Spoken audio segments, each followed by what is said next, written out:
seat and introduce yourself? Sure. Hi, my name is Stephen Rose. I work for Microsoft. I spent the last 4.5 years on the Pro marketing and readiness for Windows. I now work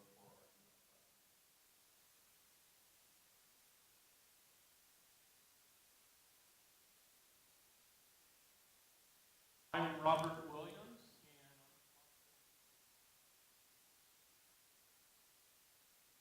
I have my own mic, and I am Mike. I'm Michael Ludden, and I work for Samsung doing developer marketing. A couple of the things we're working on right now are our big conference happening in October in San Francisco, and also we have a large hackathon happening in San Francisco tomorrow.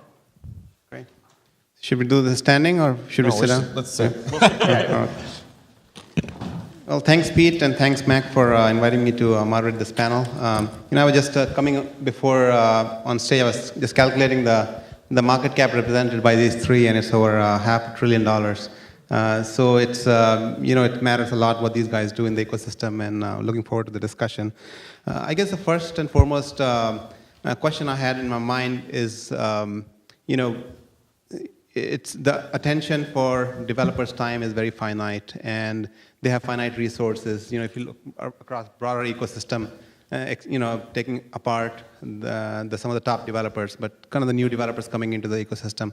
So could each of you kind of highlight what's unique about your app store strategy that developers should care about, and why should they think about your app store before they, as they think about taking an app to the market?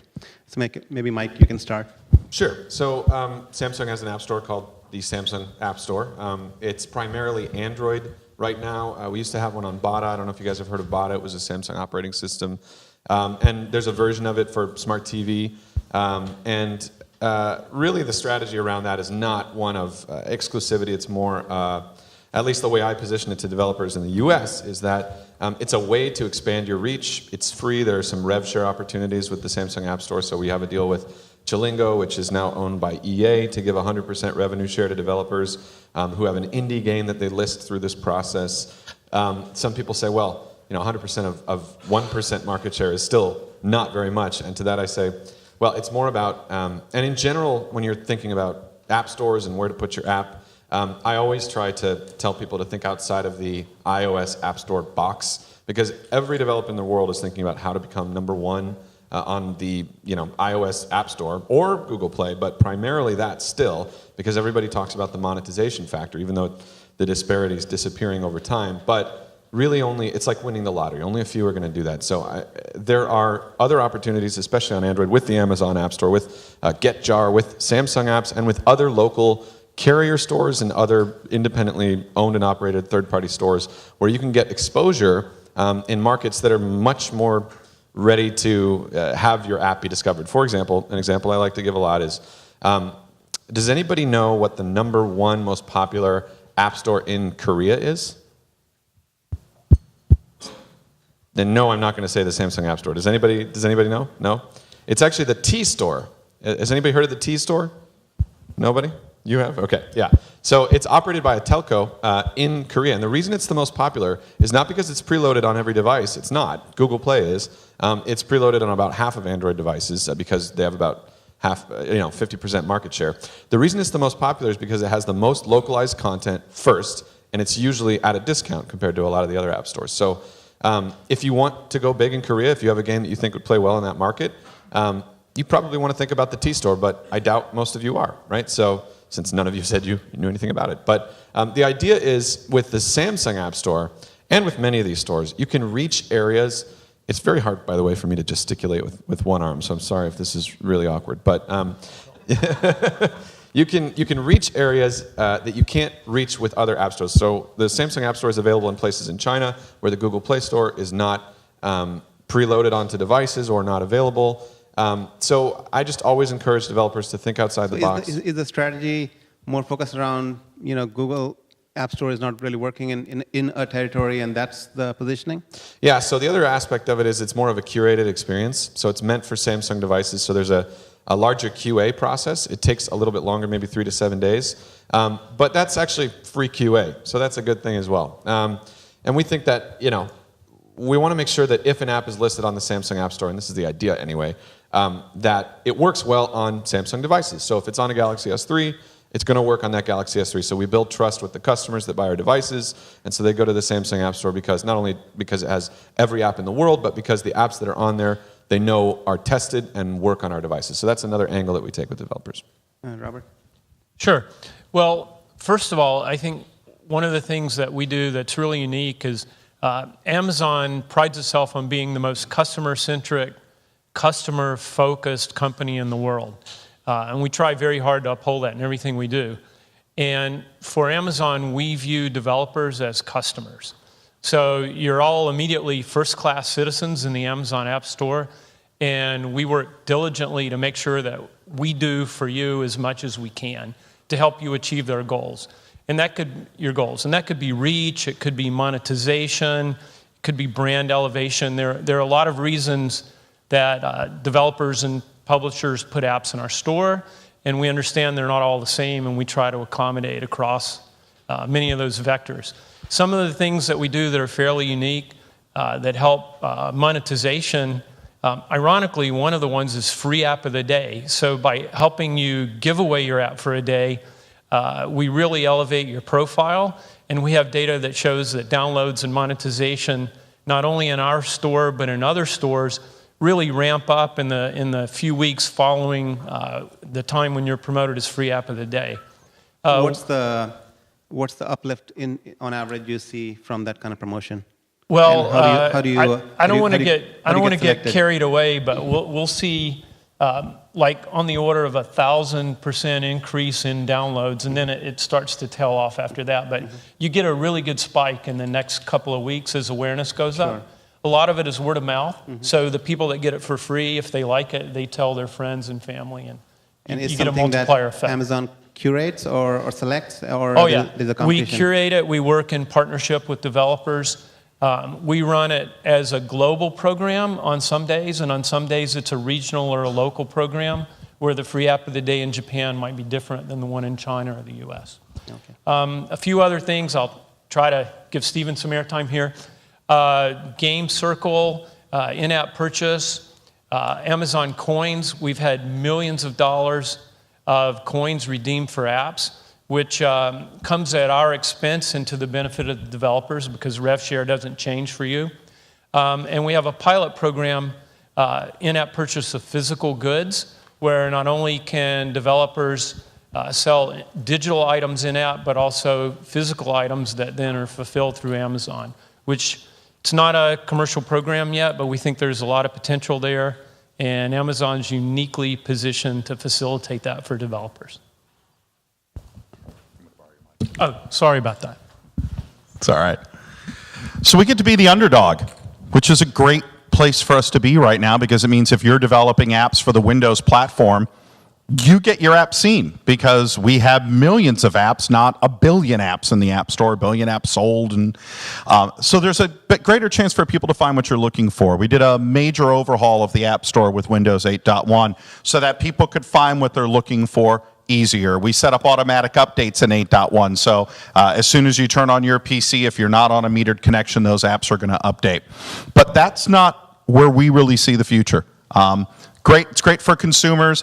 Build it once with small edits. You can have that working on Xbox One. You can have it working on the phone, and that shared ecosystem is our goal and the thing that we're working for, where we're going to be able to take an app that you build and share it across multiple platforms. But where we really see the largest area of growth, where we have the most opportunity, is in enterprise apps for our Windows 8 platform and for our Windows 8 phone platform. We offer a hosted store, but what you can also do is through your own company is you can do your own internal apps and internal distributed apps on a company portal. This can be on Windows 8, it can be on Windows 8 phone. We have programs that are giving developers $10,000, $20,000 to work with companies to build this. We are currently working with some of the largest airlines, school systems. We just did Toyota Racing. We did Emirates. We have with such a wide variety of form factors, we're finding a lot of areas that are open. And we have companies that are coming to us saying, hi, we want to do a BI app. We want to do an app that's going to be used in-house for ordering with rooms to go. They wanted an experience where from the moment folks walked into checkout, it was a completely guided experience. And they spent hundreds of thousands of dollars on that app. So I think for those of you that are building apps for iOS and for Android, awesome. You're going to get great experience. Leverage our BizSpark. Get apps in our store, which you're going to get more visibility on. But I think where the money is to be made, because it is a very small percentage of apps that get those highlights of the day that really get those huge paydays, is look at your .NET skills, your HTML skill, your HTML5 skills, et cetera, and look at building and the market that's growing for corporate apps internally. So and that's really where we see the big payday. Does that mean you're not focused that much on the consumer side? No, I think we're hugely focused. We had App Fest in India where they did 3,000 apps in a 48-hour period. You just see bigger things opportunities like that. on the enterprise side. This is above and beyond. I think that everybody's trying to get apps on their phone, apps on their devices, and that's great. And that's what consumers want. But what we're also seeing is at an enterprise level, they want an instantaneous BI. They want, internal apps that are going to work with the systems they already have, server, SQL, all of the stuff, and build these great connected business experiences internally. And that's where the folks here that have those skill sets can really get into making really large money and really make deep impact outside of that. So I think it's more of a double click is what I'm seeing on top of what these gentlemen are saying, which is, I think, pretty standard across the board. Sure. So I think in terms of reach, it's clear that everybody has unique capabilities to reach untapped markets and so on and so forth. But the path to monetization remains a challenge for a lot of developers. What's in your App Store feature list or capabilities that allows a developer to maybe think, maybe I can start monetizing my app much quicker in this App Store versus another App Store? Robert, you want to start first? Well, sure. I think I pre-answered some of that with some of my comments earlier. So in-app purchase. But are there certain things that you have seen in your App Store that really enables developers to monetize more and faster? Well, yeah. One of the things, and it's related more to Amazon than it is specifically to the store, but in the second quarter, we released these numbers publicly, so I can talk about them. We have over 209 million customers around the world with credit cards, registered payment instruments on file, and there's a high degree of customer trust with Amazon. So we tend to bring customers to developers ready-made to spend money and buy digital goods. That's one of the reasons they have an account with Amazon. And so they tend to monetize maybe quicker and higher than the average customer. There is data from Flurry, so it's third-party data, that says that the Amazon App Store monetizes on a per-user basis almost as well as iTunes and significantly better than Google Play. And I think there's a logic to that based on the customer base that we attract. Mike and Steve, iOS is a huge repository of credit cards. Amazon is there. What's your story going to be for the developers? Sure. So from a Samsung perspective, I guess we kind of get to play both sides of the fence in the sense that we support Windows 8, and that's an app store for Samsung devices, right, on a lot of our devices, both tablet PCs and mobile phones and whatnot. And to a certain extent, even the Amazon App Store. I have it on my phone. You gotta sideload it. Yeah, no problem. I do the free app of the day occasionally. But I would say as a developer, you got to look for an angle, obviously, in order to get visibility, which leads to long-term monetization. So, for example, on the Android side, on a lot of our devices like the Galaxy S4, the Galaxy S3, on the mobile side, we have a lot of APIs that you can use, like for the S Pen for the Galaxy Note 2, some all-share functionality. We've got a whole host of really cool and interesting APIs that are emerging. There's even a Bluetooth Low Energy API we have now, and a Cord SDK that allows multi-user interaction between Samsung devices very easily. But as much as it is about how cool that technology is, it's more about really there's a lot of opportunities with OEMs and with carriers to use some of these APIs that not a lot of people are looking at right now to get maximum exposure from these companies. So Samsung is much more likely to feature an app if it has an S Pen SDK built in, if you're able to hover over the app. So an example of that is Flipboard. It's one APK. You can download it from the Google Play Store right now to a Galaxy Note 2. And if you're hovering over it with your pen, it will surface 3 of the top stories, and you can click into one. So that's an example of just an invisible user experience that appears as a value-added function on a Samsung device that doesn't take a lot of time to do. And guess what? It's featured all over the place. That one in particular is preloaded, but barring preloaded, which is really hard to do these days, because we've found that users don't really want a ton of apps preloaded on their devices. We can feature it in an S Pen category that automatically surfaces in Samsung apps, which also doubles as a recommendation engine for Google Play, in addition to apps that are listed in Samsung apps.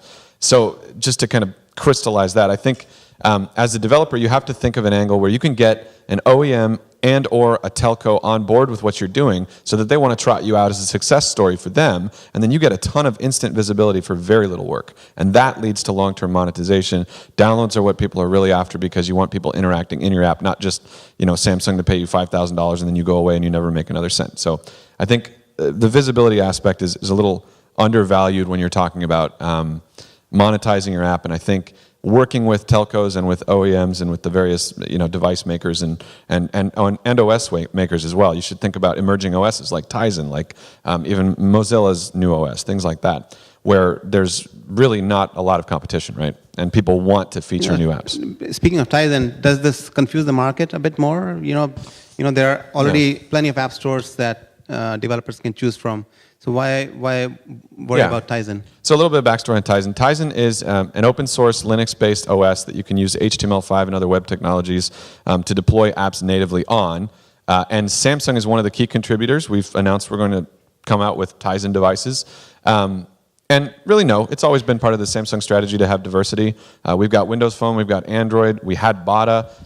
We're going to be releasing mobile devices with Tizen. Of course, we've got our smart TV platform. We're very big in PCs. So I think it's a continuation of the strategy of choice is key, right? And we think there's a lot of demand for mobile OSs that use new web technologies to allow you to very easily deploy apps natively as well. Steve, from Microsoft's point of view, one of the compelling arguments is around multiple screens. You can start building across multiple screens for the same application. Are you seeing that? Are people building across Windows 8 and mobile and tablets, or is it? Absolutely, and Xbox as well. I think we have a deep integration. For example, in Windows 8.1, if you're in search and you're searching for Chicago, it'll say, do you want to launch the map app and map where all this is out? So the APIs are shared where you can use an app. You could be looking at a web page, and if you build an app that shares out data or posts it to a feed, it's right there in the share app, so that deep integration becomes critical. As we move across, our goal is every screen in the house. If you're on your Xbox, those apps are going to work there. You're on your phone. I already use things like Smart Glass. I walk in, I control my Xbox from my phone. As soon as I take a picture, that's available in SkyDrive. All my photos are on my Xbox. They're on every laptop, every tablet, every device, as is every document. Outlook, we have our email client from RT all the way through. Security emails, managed emails. You open it up, you're using Excel, you're editing. You're not in a third-party tool that may or may not be compatible. I think one of the key things is if you have built a business on Windows 7 apps and Windows XP desktop apps, these are working side by side with these great Windows 8 apps and these great modern apps that allow you to do so much more and work on all your screens and move through. And with the introduction of things like Miracast, where at a push of a button, I can push my Windows 8 tablet to any screen in my house, I can push it out to any projection device, I can sit there in front of my 60-inch TV and say the movie I'm watching on Netflix streaming with having nothing more than a TV, not having to deal with having any smart TVs or anything. I can just push that right out and be able to do that, or in a conference room or wherever I'm at. So I think that's one of the key things that we're seeing no matter what platform I look at is users don't want to just go, I want to be limited by this device. I want to be able to move between these devices, have these shared experiences. If I start a game or movie on one device, I want to be able to finish it off on another, whether I'm on a plane, at home, in the car, and especially with kids. Starting at in their room, then they go to a restaurant, then they're in the car. That shared experience across devices becomes critical. One of the challenges is that in any given household, there are multiple OSs, right? And it's hard to have the same experience. Not in my house. There's only one OS. Well, there are only 90,000 Microsoft employees on the planet, so it becomes challenging. Correct. So, how do we go about standardizing some of these experiences across multiple screens? I think that there's different price points and there's different things that go with different folks. I think in the United States, I was reading something that has this very iOS and Mac devices are for the folks that have money. And that if you're a little bit older or more well off, you do that. Where we see something like Android does not get seen as this first-class citizen in the US, but yet everywhere else in the world, it's amazingly popular. I think it changes as we look at demographics and that. I think being Microsoft, a company that supports 1 billion people every single day on our products, we have a very good idea on those demographics and what it takes to support people from home to work and bring your own device scenarios around the world as they move from platform to platform, device to device. Okay, let's talk a bit about HTML5. HTML5 has been talked about for a long time. Operators have been pushing it. OEMs have shown their support. Where do you see HTML? What's the role of HTML5? Is it going to be will move us away from the traditional or current App Store distribution model, or is just HTML5 apps will integrate with the current App Store infrastructure?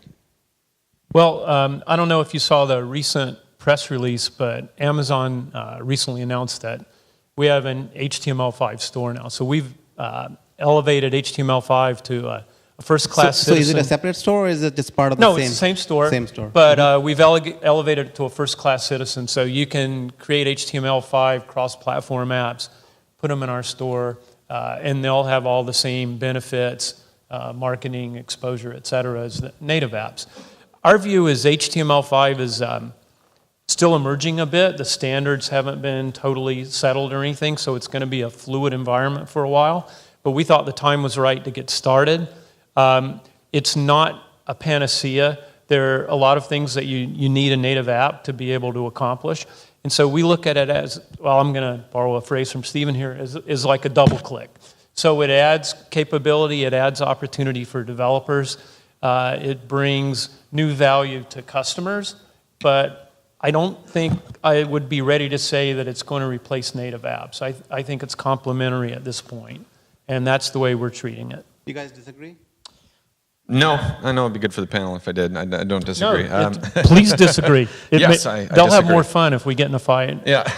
No, I think HTML5 is interesting because there are a lot of cross-platform tools that people are using it in, like PhoneGap and other things, to deploy natively on platforms. So I think that's where we're at now. Everybody still wants to be in the various app stores, and they don't want to be limited by the OS. And one way that people perceive to get around that is to use a cross-platform tools that allows you to deploy using HTML5. Of course, Windows 8 is doing a lot in this area. I'm actually interested in hearing your comments on this. But I think people want apps. I think people still want apps. People want, on the Android side, they want widgetized stuff. They want push notifications. They want background processes that allow you to affect the OS itself. There are some things, like you were saying, that are very still sandboxed about HTML5. Sometimes it can't access the GPU properly. We're just now having, it be incredibly easy to access things like the camera and the accelerometer. But I think we're still a ways away from having, at least with the current crop of OSs, and maybe we'll never get there with the current crop, but maybe the next generation of things will be more HTML5 friendly. I think HTML5 is a really amazing platform. I think as soon as we look at enterprise customers that say, we have iPads, we have Android devices, we have Windows devices, our first thing is build an HTML5 web app. It's going to work on our browser, it's going to work on the rest of the browsers out there.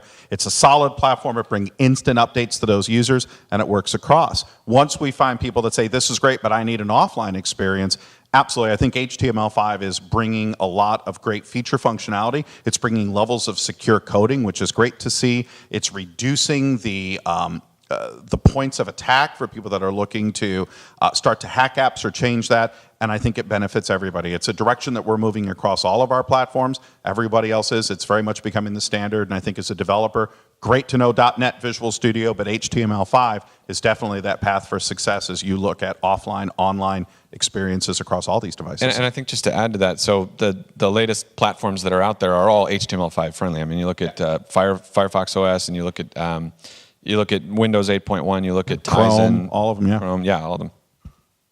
I'll open it up for the questions. Just one more I wanted to ask before that. What's the biggest misconception about App Store in the market? What's the biggest misconception? Yeah, well, obviously, Samsung's a bit of a lightning rod right now, positive and negative, and people always want to call up a perceived issue of, forking Google or saying that we're trying to reinvent the wheel or things like that, and we see it more of, as with everything in the Samsung strategy. You're not planning to fork? We're not planning to fork Google, I can say that. We see it, as with everything with our strategy, as more of a complementary thing. We always have had a strategy of, choice as an option, right? Choice of screen size, choice of OS, choice of functionality, and choice of App Store. Why not? Sure. Well, I think one of the biggest misconceptions, and it surprised me when we learned this by surveying developers, is that the Amazon App Store is basically just Android. And a lot of developers don't realize that. We did a study, we picked a sample of a few hundred apps and tested them, and 75% of a random sample of Android apps out in the wild just run in our store on Kindle Fire today with no work from the developer at all. So I think one of the biggest misconceptions is that although we have a bit of a unique flavor of Android, at the core, the Amazon App Store is just Android, and if you submit your app, it's probably just going to run. So the level of effort to get in the store and start taking advantage of an additional channel is very low. You guys did such a good job of Kindle branding that people don't realize that. Yeah, Kindle branding has done really well, and we're sometimes perceived as the Kindle OS, but at the core, we're not. I think it's opportunity. There was a great article came out last week that talked about the top 100 apps across all the platforms, and we have 72 of the top 100 apps for Windows Phone. We're growing. There's lots of opportunities for folks to come out. There are some key apps we don't have. We're working on those. We just released MLB. We did an NFL app this morning. We're growing, but it provides such a great fertile area where if you've built a Kindle app, if you've built an iOS and an Android, look at spending a little extra time and getting it in there. We've just beaten BlackBerry as the #3 phone OS. Windows 8 is picking up. We're selling millions and millions of copies as Windows 8.1, and we see a lot of really great devices coming out this holiday time, more different form factors and tablets. How great to be in the App Store early, already have a good presence, learned about the ins and outs, and as that market grows, you're already in there rather than a year or two from now going, oh, well, they're not getting away from the Windows 8 thing, and the market share is growing, and I probably should figure out how to do this, and now there's 70 apps doing what yours did, instead of jumping in now when there's maybe only 2 or 3 competitors, and you have a chance to really make a name for yourself. So, like I said, for once we get to be the underdogs, and it's a great place to be. Great, thanks. Pete is indicating that we run out of time. My thanks to all the panelists, and it has been a great discussion. Thanks, Chetan.